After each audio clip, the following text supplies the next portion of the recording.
Welcome to the Georgia-Florida Baseball Podcast. This show is brought to you by Georgia Showcase Baseball and its owner, Coach Ben House. Ben, how you doing?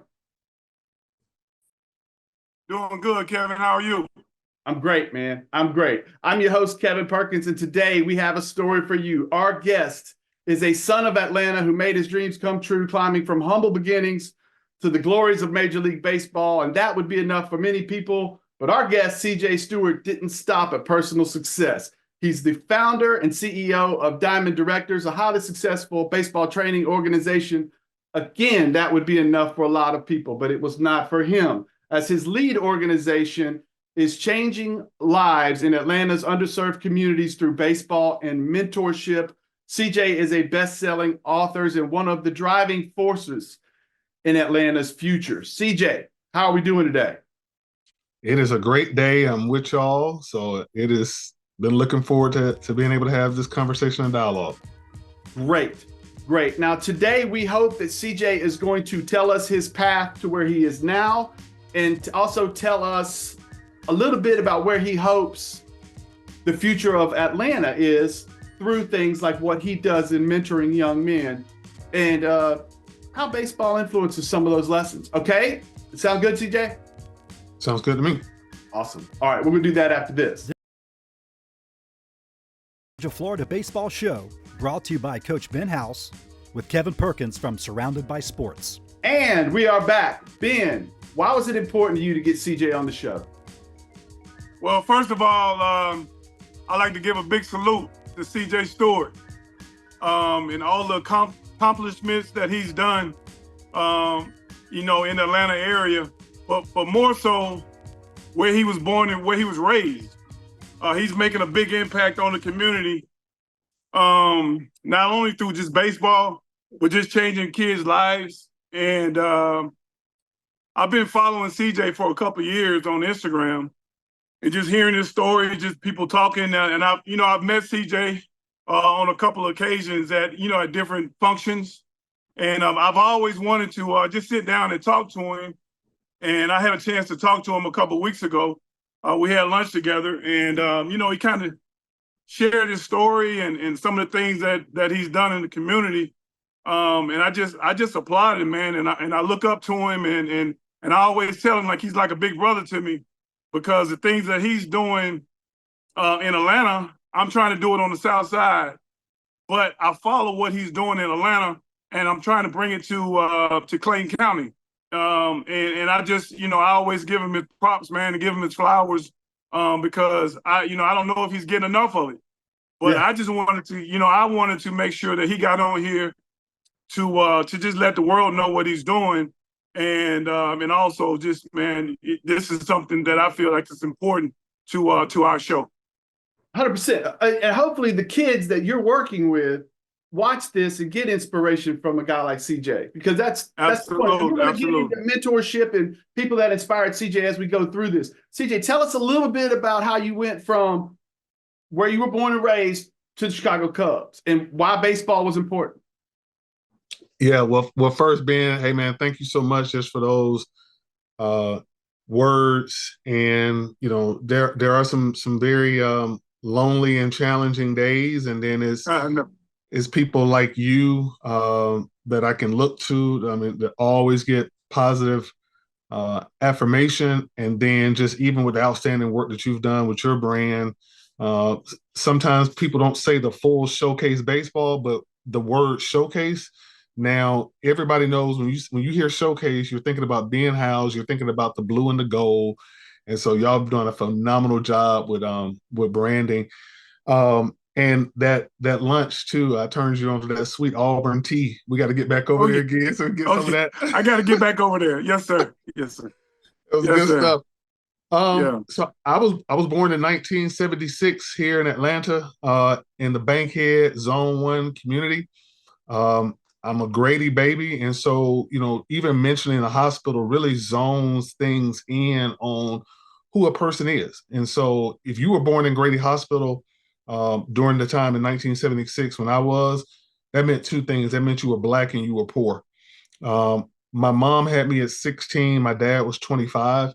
And so with that, I was born into a loving family, but it was a very traumatic environment. And so my mom and dad, was not born into a family themselves that had huge financial capital or social capital.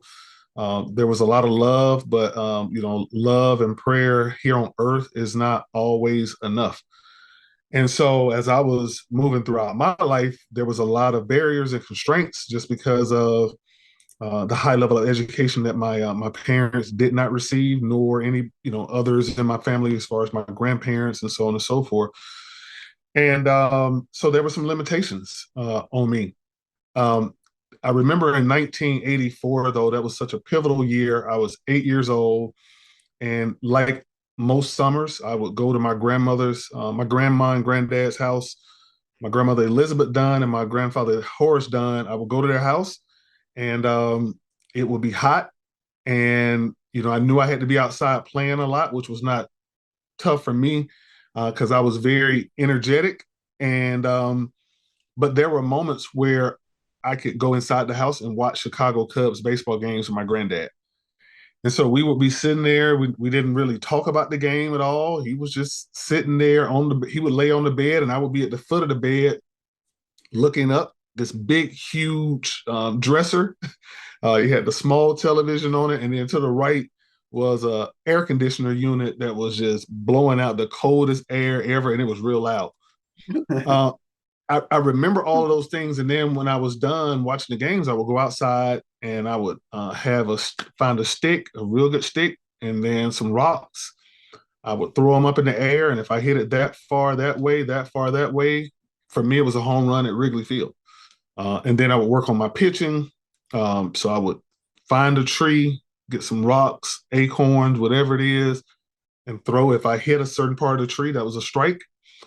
And so I was at Wrigley Field as a kid. So this is 84.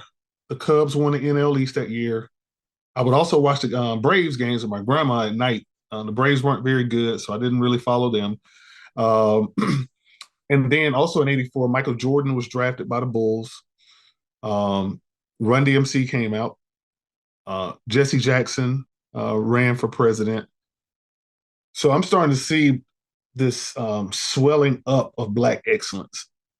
And I didn't really understand what was going on, but the ground was being tilled for me to now have this dream to play for the Cubs.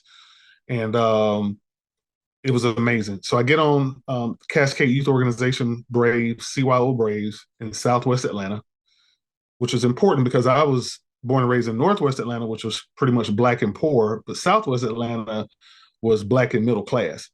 So now I'm starting to move into a different social capital because of the baseball team I'm playing on. And my coach was Emmett Johnson Sr., who was the chairman of the Atlanta Public Schools Board of Education. So just like that, by getting on the right team at the right time, is changing the trajectory of my life. I'm 14 years old. I'm at Westlake High School. A guy named TJ Wilson, and there's a long story that I won't tell now, but TJ Wilson was a mentor of Marquise Grissom. He met me and saw that I had some baseball ability. Next thing you know, a couple weeks later, I'm getting batting lessons in Forsyth County with Denny Pritchett, a white coach. His facility had nothing but white people in it, and I had never been around that many white people in my life. But I felt like if Coach TJ was taking me there, a known area for the Klan, I'm thinking that if he's taking me there, on top of the fact that he's an Atlanta Police Department officer, so I know he's got a weapon, so I felt like I was safe. That summer of age 14, I had my first workout with the Chicago Cubs. So me telling him what I wanted to do in life, he's making it happen. And then the third person that was very impactful was Derek Stafford. So I was 16 years old. I started playing travel ball with the Chico Renfro All-Stars. And on my team, we had Hines Ward played on my team, Corey Allen, who played for the University of Georgia, Antoine Smith, Kerwin Giles. I mean, a lot of like legends within the city. And Derek Stafford is from Zone 1 Bankhead as well, went to Morehouse and became an NBA referee. So I'm now starting to see a Black man with influence and affluence who is sponsoring us and putting us in these amazing places. I had met Michael Jordan several times. So I'm a kid and I'm trying to aspire to do these things, and I'm meeting these amazing people. And then just fast forwarding, I was drafted out of high school by the Cubs. My senior year of high school out of Westlake, I was homeless. It was just getting very difficult for me to be at home with the very strict rules and not feeling heard and understood. So on draft day, June 5th, 94, 94, I got the call from the Cubs, and Miss Mary Gay, I was staying at their house. She's the one that woke me up and said, "Hey, some guy on the phone with the Cubs said they drafted you." I go to college at Georgia State University for a year. I'm academically ineligible. Go to DeKalb College for a year, academically ineligible, drafted again by the Cubs. And then was fortunate enough to play in the Cubs organization. And then the last part of that too, which was so great, is when I would go outside and hit those rocks, I would emulate Gary Matthews Sr., the Sarge. Mm-hmm. And Gary Matthews ended up being one of my coaches. He was my hitting coach. So it's just, even to be able to tell that story right now and not, be in tears, I've come a long way, because I can remember it like it was yesterday. And baseball really saved my life, figuratively and literally. Right. First of all, I love the fact that you are able to understand how certain individuals at certain moments in your life helped you on your path. And that's vital for people to be self-aware like that, and not, and understand, because that I believe influences you in what you're trying to do, right? Because you realize that you can be that moment in people's lives going forward. But let's pivot into, now your career's over, and you're trying to figure out what you're going to do next, and you go into coaching. And I think when we talked on the phone, you mentioned an individual who in that scenario helped you figure out how to merge coaching and business. You want to talk about that for a minute? Yeah. Man, yeah. So in 2007, I was 9 years into our for-profit business, Diamond Directors. My wife, Kelly, and I co-founded it. And at that time, I had a very young Jason Hayward, a very young Xavier Avery, Dexter Fowler, LJ Holmes. We've been fortunate since we started in '98 to be a part of the development of 43 major leaguers. But I got these very young guys who are on the cusp. And Stan Conway is a white man who is a partner at Majestic Realty. Majestic Realty does a lot of really big things, like they have ownership in the Los Angeles Lakers. They do a lot of really big projects. It's a very lucrative real estate business. I don't even know if to even call them real estate, because they do very complex things. But Stan, he brings his middle school age white son Davis in to get a lesson with me, and I had been working with Davis for quite some time, but Stan told me 3 things that I consider fastballs that I swung and missed. These were the kind of Ben Howes fastballs right down the middle, and you're not hitting it. You ain't gonna even foul it off. He said, CJ, he said, number one, he said, you are a really good coach, but if you were as good as you think you are, your rates wouldn't be so low. And so what I then internalized was, what he's saying to me is, you can't be the best and the cheapest at the same time. And then I started thinking about things like Jaguars and Bentleys, high-end automobiles. They never go on sale. Bentleys never go on sale. If you can't afford it, then you just can't afford it. But you're not going to wait till Labor Day and all of a sudden get a discount. So that started to really change my thought process. Then he comes and says, number 2, if you were as good as you think you are, it shouldn't be so easy for people to get access to you. And so he's helping me to really understand that, no different than going to a dentist. You go to a dentist's office, you don't walk in the door and all of a sudden you're with the dentist. There's going to be a receptionist, and then there's going to be an assistant that's going to kind of do the prep work and so on and so forth. And then the dentist, the head dentist, is going to be doing the final examination and any other corrective things. And then the third thing he said, now Stan is a white man. Stan said, CJ, there's a decline of blacks in baseball, and you're not doing anything about it. And that is why we started Lead. I would love to say that the reason why we started Lead was because a black man or a black woman came to me and said, hey, this is your calling. But those three pitches that Stan threw convicted me at a level that got me connected to my life purpose. Right. Right. Man, the neat thing here is you take in information. So it's really important to you to you don't have to like enroll in a class to learn something. You take in as much information as you can and you evaluate it constantly, don't you? I do. I mean, and part of that is because I'm high functioning ADHD, so I'm not medicated, but I can be regulated when I am creating a structure that allows me to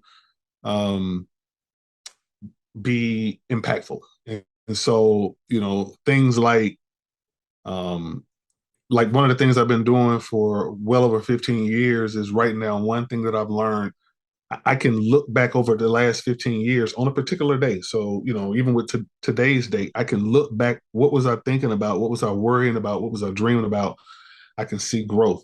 I'm even the kind of person where if I got to drive a mile away from wherever I'm at, I'm going to use Waze. I like to know where I'm at, what's next, and not take things for granted. And I'll just say lastly as well, too, I'm the kind of person where like coaches and people say it at a level of trite and it doesn't make it right, but they'll say, trust the process. But it's like, okay, well, what's the process? So I'm the kind of person, like, I need to know the process. Where do we start? What's next? And where are we going? And how does it end? The LEADS organization. I mean, it's an acronym. I'd love you to explain the acronym, explain how you define the people that you are reaching out to try to help, why it's important that that group of young people is being helped, and how you're mentoring people into being the next generation of entrepreneurs and things like that, CJ, if you don't mind. All right. So LEAD was officially established on March 8th, 2007. So we turned 17 years old this year. And so just full stop right there. I mean, it is very difficult for a nonprofit or even a business to last 3 to 5 years. So we've been around for 17 years, and LEAD stands for Launch, Expose, Advise, Direct.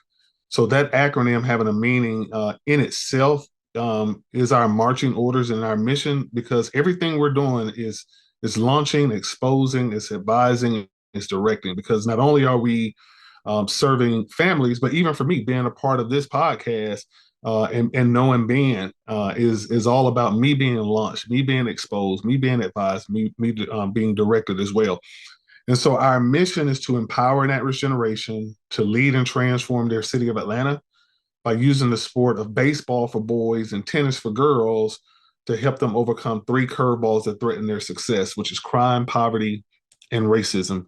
And so even within that mission, when we talk about to empower an at-risk generation, empowerment for us means to give responsibility and authority. So within our programming, we're giving responsibility and authority.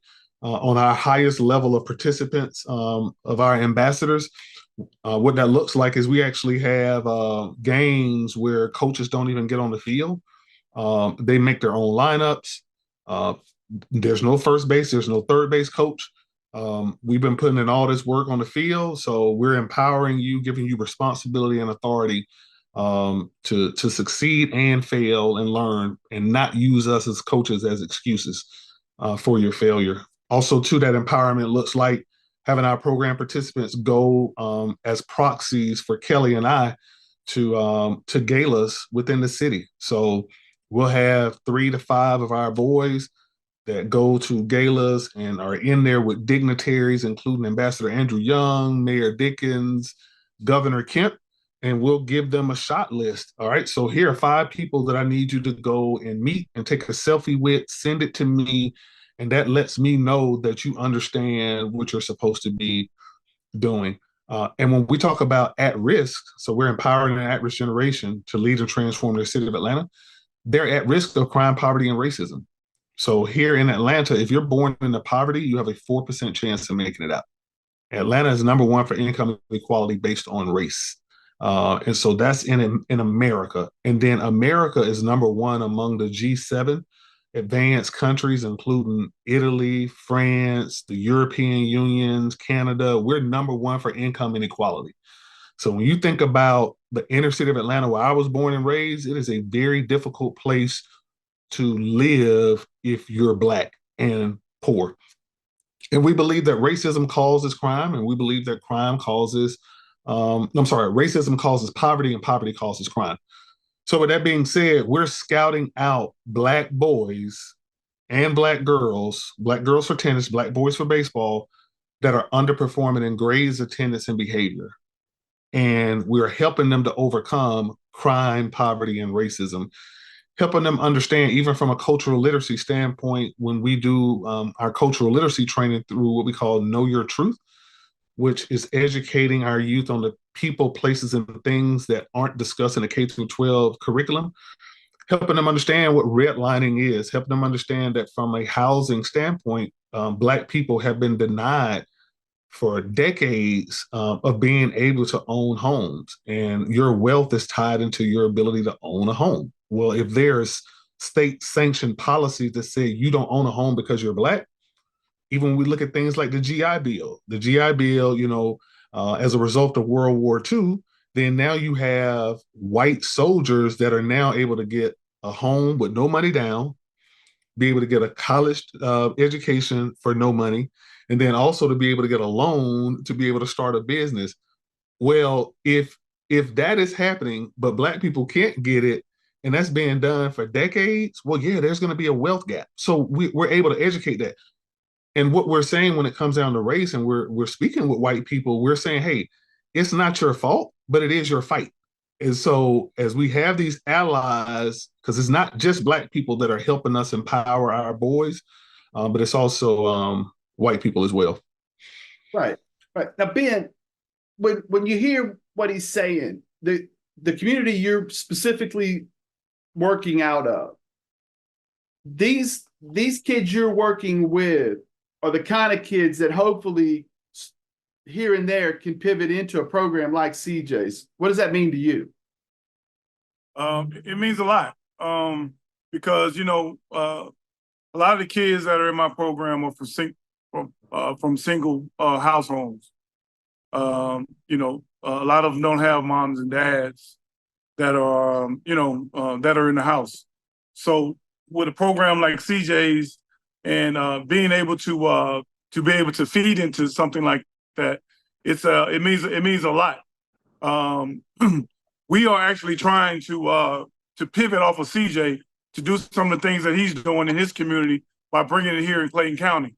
So that's one of the reasons why I wanted everyone to know CJ's story and what he's doing in Atlanta, so that we can make a change here in Clayton County.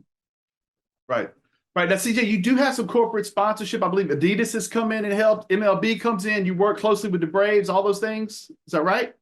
Yeah, all those things. Mercedes-Benz, Georgia's own credit union, Carter's, the baby and children's clothing company, and several others. About a third of our funding of our close to $2 million a year budget comes from foundations. So writing grants, of which we just received federal funding from U.S. Senator John Ossoff. That is going to be have a huge lift, six-figure lift for our tennis program for girls. And then we're also working with U.S. Senator Raphael Warnock as well to get support for our boys. And so a third is foundations, a third is corporations, and then a third is individual giving. And what we're most known for is our ambassador program. But what we want to make sure people understand is that LEAD is like the Atlanta Braves, in that the Atlanta Braves is not just a baseball team. I would venture to say that the Atlanta Braves, from a real estate standpoint, is much larger than their impact in baseball. The reason why we're able to afford so many of these great players and really count on going to the World Series is because of the battery.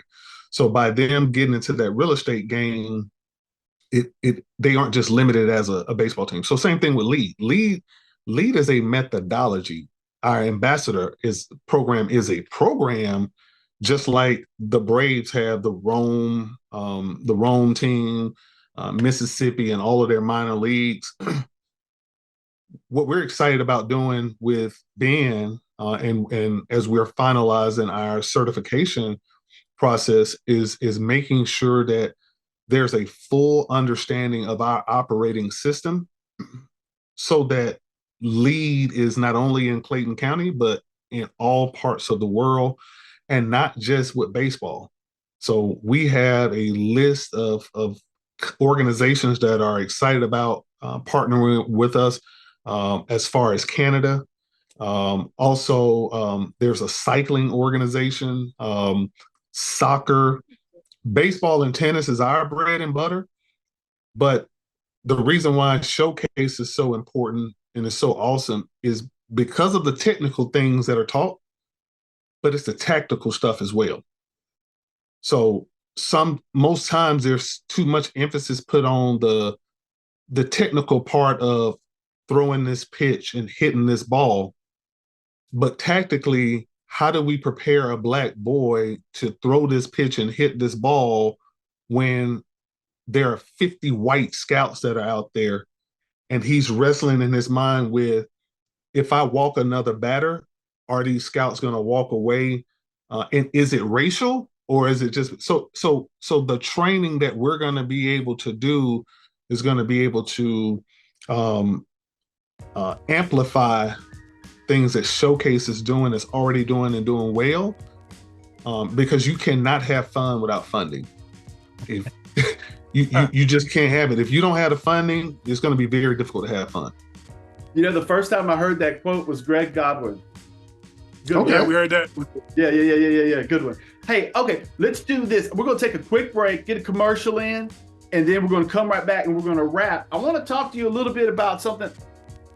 I heard you tell a story about Hank Aaron, and I want you to go into that a little bit, if you don't mind, and Braves baseball and getting it down into here. And then we're going to talk about some other stuff, real quick little wrap after that. Sound good? Perfect. All right.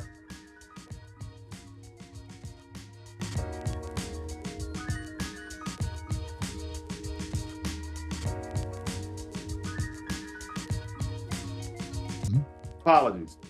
Welcome back. Thank you to our sponsor, Arden's Garden, Atlanta's source for juices, smoothies, and plant-based foods. Also, thank you to Showcase Apparel, the fit for your team. Remember to like, subscribe to the Georgia Showcase Baseball's YouTube channel.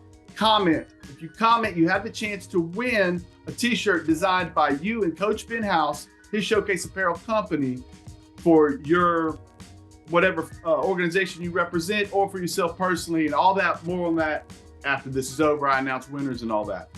CJ, we're back. You've told the story on other shows about the Milwaukee Braves becoming the Atlanta Braves, Hank Aaron's importance to all of that. And if you wouldn't mind sharing it, because I fancy myself somebody who reads and studies everything that's interesting to me.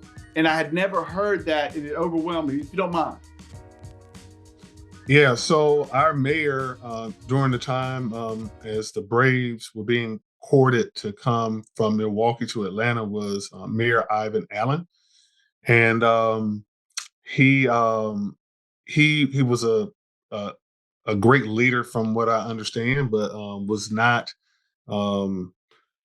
perfect. And he one of the things that under his leadership, they erected a wall of sort, a divider over on Peyton Road, because there was a black man who was a professor. I believe it was either Morehouse, Morris Brown, or Clark University, and moved into the community. And so they used it to divide so that black people did not feel welcome to move into this community. So this wall is known as the Atlanta-Berlin Wall. And so with that move, it positioned us, like all other southern cities, as being a place where racism is pervasive. Well, Atlanta, trying to win the race to the future, our mantra was a city too busy to hate. I don't know what Charlotte, North Carolina's mantra was. I don't know what Jacksonville mantra was, Mobile, Alabama. But when you look at all of these southern cities, they definitely were looking into the future and saying that, hey, when we get to 2024, somebody is going to be considered a world-class city and have Fortune 100 companies and the world's busiest airport.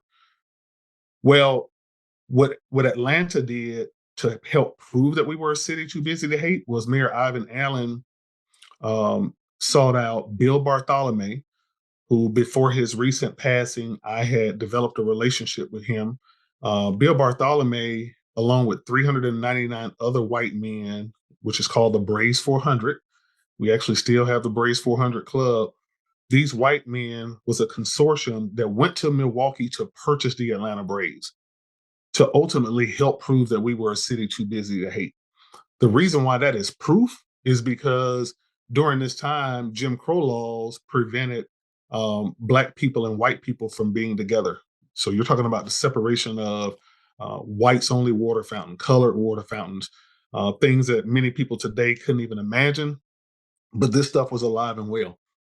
So with Jackie Robinson integrating Major League Baseball in the modern era in 1947, yes, Black people and white people could play baseball together, but you better do it in the North. You better not do it in the South because of Jim Crow laws. So if you bring a Northern Milwaukee team to Atlanta, that means that the best baseball player in Major League Baseball, Hank Aaron, is now going to be allowed to be on a field with white people in the South, the Jim Crow South. In addition to him being allowed to do that, a part of the conditions was he had to be allowed to live anywhere in the city he wanted to. So if he wanted to live in an affluent white community, he would absolutely be able to do that, and there would be no issue whatsoever. He chose to live in Southwest Atlanta. And so, even with Mr. Bartholomew, I got an opportunity to meet him through John Sherholtz, who is one of my mentees, but I wouldn't even call him not mentee. I wouldn't call him a mentor. He's more of a sponsor for me. He continues to clear paths for me, making sure that I receive the benefit of the doubt, respect, and trust. So he's a personal friend. And so being able to sit down with Mr. Bartholomew, I was really able to just understand strategically what they were doing and why they were doing it. So what I'm sharing is the truth, and it needs to be told, because when the Braves moved here, we became the first major league sports team in the South. There was no other baseball in the South. There was no other professional sports in the South. The Braves was before the Hawks. The Braves was before the Cowboys. The Braves were the first. So that's another reason why entities like LEAD and entities like Showcase Baseball is so vital for us to be amplified and well funded, because you cannot have a world-class city, you cannot have a world-class community, you cannot have a world-class country if Black people are not playing baseball, because there's never been a time where Black people have been liberated and baseball was not a part of it. I can unpack that on a whole nother show, Right. but I can drop the mic on that right there. That's right. That's right. Now, first, Ben, did you know that? I didn't. Guys, and what I want to kind of wrap on is, we talked before off air, CJ, about how you were a young adult as 1994. The world was kind of looking to Atlanta as like this epicenter. And it was like Atlanta was defining what was cool, right? You had Outkast, you had the Olympics, you had the Braves winning their divisions and going to World Series all the time. You had Deion Sanders with MC Hammer on the sideline. And so it was this huge epicenter of what was cool, and the whole world was going to Atlanta to figure out how they could be cool, for lack of a better term. But it was also a financial boom. But that wasn't the tide that raised all ships. And I think right now we see Atlanta again as becoming this epicenter. The way the world works now, there's more than one, but it's growing, and it's approaching that same status. And I think you would be remiss if the separation between the haves and the have-nots remains like it does. If you organizations like yours don't bridge that gap a little bit. Absolutely. I mean, and the thing is that's we have to be run like a business. Again, I go back to, in 2007 when Stan Conway had that convicting conversation with me and said, hey, listen, you can't be the best and the cheapest at the same time. So Jason Wales, who is one of my really good friends, and he's a mindset coach, he said, my price equals my value minus my emotions. So we as coaches have got to stop giving our best and being our best at no cost. And then we also got to make sure that we protect our community and city leaders like Ben, and make sure that he has the support that he needs so that he can be the best version of himself. And then we have to call out these barriers, oftentimes that are racial, for what they are. I mean, we don't have a shortage of Black boys that love to play baseball and good at it. We don't have a shortage of Black men that can coach and do an outstanding job. We don't have a shortage of Black moms and dads who support their children and do whatever it takes. But we got to make sure that when all the work is done and we're coaching and we're mentoring, then these Black boys are properly sponsored and advocated for. So that's why, for me, and I spend so much time doing podcasts and writing. I've been blogging once a week, every week for close to 15 years. So that, upon my passing and I have to leave, people aren't trying to figure out, what's the secret sauce. I mean, I'm writing it down. Now, portions of my secret sauce is what I would call freemium. So it's free premium content, but then there's parts of it where it is a premium. And so I am not going to talk to you unless you pay me. And so even in saying that could be looked at as offensive, but I've paid the cost to be the boss. Ben has paid the cost to be the boss. I mean, I think about Derek Schiller, who's the president and CEO of the Atlanta Braves. Many people don't see him. Alex Anthopoulos, who's our general manager, gets a lot of airtime, and people know Brian Snicker, but a lot of people probably wouldn't know who Derek Schiller is. He is he's tall, he's very commanding, but this man really does care about the plight of Black athletes, but also the plight of Black boys and Black girls that can become Black men and Black women working in a world-class organization like the Atlanta Braves. So, history is going to judge us. And when history judges me, anybody that has negative things to say about me, for those are the negative things that can be said about me, the things that I've done wrong, absolutely, I'll own it. But a lot of times, a lot of people get frustrated with me because I know how to compartmentalize and be very focused on things that I'm concerned about and things I'm not concerned about, and people that I'm concerned about and people that I am concerned about. So with that being said, I want history to judge me in the way that this isn't just a man who was able to play professional baseball. As the Annie E. Casey Foundation says, we got to get past people beating the odds. We got to change the odds. Right. And so that's what I'm committed to. Right. And CJ, I believe that when the history of Atlanta is told, you're going to be a big part of that story. I appreciate you giving us your time, man. Thank you so much. Ben, you got anything? Man, that's good, man. That's a wrap, man. And I just appreciate your time, CJ, man. It was awesome.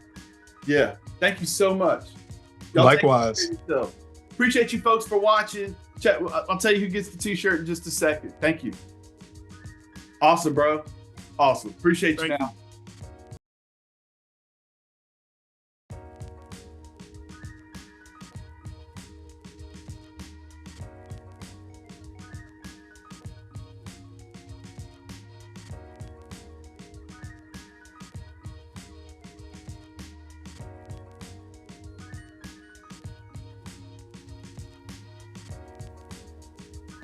Welcome back. Thank you very much, CJ. That was fantastic. Appreciate the interview and appreciate everything you do in the Atlanta community. The winner for this week's t-shirt contest is Thomas Matthews, or at Thomas Matthews 1703. Thomas, give us a holler at 678-469-4994, 678-469-4994, or showcasebaseball.georgia@gmail.com. You'll wind up talking to Ben House. Coach Ben House will get with you, and his Showcase Apparel company will make you a t-shirt that you and he designed. Again, thank you very much for watching. Like, comment, subscribe to all these things at the Georgia Showcase YouTube channel, and watch us next week. Thank you very much.